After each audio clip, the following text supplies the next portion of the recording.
मोहनपुर गांव में शिवम नाम का एक लड़का रहता था। शिवम गांव में अकेला ही रहता था। उसके परिवार में उसके साथ कोई भी नहीं था। शिवम गांव में ही चौकीदारी का काम करता था। वह रात भर गांव की गलियों में तलवार लेकर आवाज़ लगाता हुआ घूमता था। इसके चलते गांव वाले भी चैन की नींद सोते थे। वह रात में ही अपना खाना लेकर निकलता और शिवजी के मंदिर में जाता था। शिवजी के मंदिर में बैठकर ही वह खाना खाता था। रात के समय जब पुजारी जी मंदिर बंद कर देते तब वह अपने काम पर निकल जाता था। एक दिन पुजारी बाबा ने उससे पूछा, शिवम, यह सभी गांव वाले सुबह मंदिर आते हैं और तू रात को मंदिर आता है। इसके बाद मंदिर बंद होने तक वहीं बैठा रहता है। पंडित जी, जब तक मैं भगवान के दर्शन नहीं कर लेता तब तक मैं अपने काम पर नहीं जा सकता।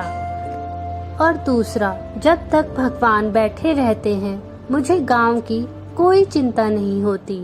जब ये सो जाते हैं तब मैं गांव की रखवाली करने के लिए ही निकलता हूँ। पुजारी कहते हैं, तुझे इतना विश्वास है शिव जी पर? शिवम कहता है, हाँ पंडित जी, मेरा महादेव पर अटूट विश्वास है। इसी तरह समय बीतता रहा। एक दिन मंदिर में एक सेठ जी आए और पुजारी से बोले, सेठ जी कहते हैं पंडित जी, मेरे कोई संतान नहीं है। मैं भगवान भोलेनाथ की पूजा करना चाहता हूँ। पंडित जी सेठ जी की पूजा करवा देते हैं। पंडित जी, भगवान ने चाहा तो तुम्हारे अवश्य संतान की प्राप्ति होगी, लेकिन उसे लेकर मंदिर में दर्शन करने अवश्य आना। 1 साल बाद सेठ जी के घर बेटा पैदा हो जाता है। वे अपनी पत्नी व बच्चे के साथ मंदिर पहुंच जाते हैं। सेठ जी कहते हैं, पंडित जी, भोले बाबा ने मेरी पुकार सुन ली। यह सुनकर पंडित जी भी बहुत खुश होते हैं। उसके बाद सेठ जी कहते हैं, पंडित जी, मैं इस शिवलिंग की जगह सोने का शिवलिंग स्थापित करना चाहता हूँ। यह आप क्या कह रहे हैं? पंडित जी कहते हैं, सेठ जी, यह शिवलिंग तो बहुत पुराना है, हम इसे हटा नहीं सकते। अगर आप सोने का शिवलिंग स्थापित कर दोगे तो इस खबर के फैलते ही शिवलिंग के चोरी होने का खतरा बढ़ जाएगा। लेकिन पंडित जी, मैंने तो निर्णय कर लिया है, अब आप ही कोई उपाय बताइए। ठीक है, मैं गांव वालों से सलाह करके आपको बताऊंगा। आप 2 दिन बाद आना। रात को पंडित जी शिवम से बात करते हैं। शिवम कहता है, पंडित जी, आप बिल्कुल भी चिंता ना करें, भोलेनाथ पूरे संसार की रक्षा करते हैं। क्या आपने शिवलिंग की रक्षा भी नहीं कर पाएंगे? आप एक काम कीजिए, सेठ जी से कहिए इस शिवलिंग को ही सोने से मढ़वा दें। इससे यह शिवलिंग सोने का भी दिखने लगेगा और इसे हटाना भी नहीं पड़ेगा। पंडित जी कहते हैं, लेकिन चोरों की नज़र में तो यह सोने का शिवलिंग होगा, उन्हें थोड़ी पता होगा कि यह पत्थर का है। शिवम कहता है, आप उसकी चिंता मत कीजिए, सब कुछ भोलेनाथ पर छोड़ दीजिए।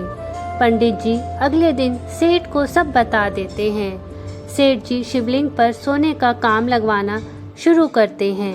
1 महीने में शिवलिंग सोने जैसा दिखने लगता है। एक दिन पंडित जी शिवम को बुलाते हैं और कहते हैं, शिवम, तुम्हारी बात मानकर मैंने सेठ जी से शिवलिंग पर सोना तो मढ़वा दिया, लेकिन रात में इसकी रखवाली तुम्हारे जिम्मे है। शिवम कहता है, पंडित जी, वैसे तो मेरे रहते पूरे गांव में कोई चोरी नहीं कर सकता, लेकिन फिर भी मैं मंदिर का विशेष ध्यान रखूंगा। एक दिन रात में शिवम मंदिर के पास से गुजर रहा था तो उसने देखा कि एक बूढ़ा आदमी शिवलिंग के पास कंबल ओढ़े बैठा है। शिवम उसके पास पहुंचा और बोला, तुम कौन हो? मंदिर का द्वार कैसे खोला? तुम चोर हो क्या? आदमी बोला, नहीं, मैं चोर नहीं हूँ, मैं केवल यह सोना हटाना चाहता हूँ और इस सोने को तुम ले जाओ। शिवम, क्या मतलब? इस सोने को क्यों हटा रहे हो? आदमी, कहता है यह सोना तुम्हारे कारण ही लगा है, इसलिए मैं चाहता यह सोना तुम ही ले जाओ। शिवम कहता है आप कौन हैं और ऐसा क्यों बोल रहे हैं? तभी वह आदमी भगवान शिव में प्रकट हो जाते हैं और कहते हैं मेरे और मेरे भक्तों के बीच में यह सोने की दीवार खड़ी हो गई है। मेरे भक्त जो भी श्रद्धा से अर्पण करते हैं वे इस सोने पर ही रह जाता है, मुझ तक नहीं पहुंच पाता और ना मेरे भक्त मेरे दर्शन कर पा रहे हैं। शिवम यह सुनकर भगवान के पैरों में गिर जाता है और कहता है प्रभु मुझे माफ कर दीजिए, मैं उस सोने को अभी हटा देता हूँ। भगवान शिव उसे सोने को हटाने के लिए कहते हैं। भगवान शिव उसे आशीर्वाद देकर अंतर्ध्यान हो जाते हैं। सुबह जब मंदिर खुलता है तो पंडित जी उसी समय सेठ जी को बुलाते हैं। सेठ कहते हैं भगवान मुझे माफ कर दीजिए, मुझसे बहुत बड़ी भूल हो गई।